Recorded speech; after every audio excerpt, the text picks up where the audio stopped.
আমি যে কতই না যুদ্ধ করেছি আল্লাহর পথে, আমার শরীরে এমন একটা দাগও নাই যেখানে মানে একটা জায়গাও বাকি নেই আমার শরীরের মধ্যে যেখানে কোনো তরবারির আঘাত নাই বা বর্ষার ছোঁয়া নাই।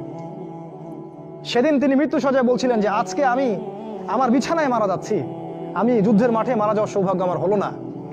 ফালা নামাত আইনুল জুবালা, তিনি বলেছিলেন যে কাপুরুষদের দু চোখ যেন কখনো না ঘুমায়। ওই দেখো যুবক, তোমার আদর্শ।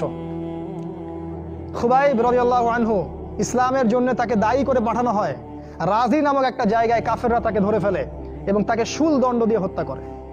খুবাইব রাদিয়াল্লাহু আনহুকে যখন শুল দেওয়া হচ্ছিল, তিনি বলছিলেন, এই কবিতাটা ভালো করে পড়বা, রাহিকুল মাকতুম বই আছে, লাস্তু উবালি হিনা উক্তালু মুসলিমান।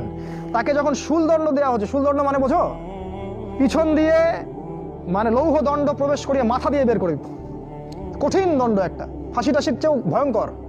এই শুল দণ্ড তাকে দেওয়া হচ্ছে এবং বলা হচ্ছে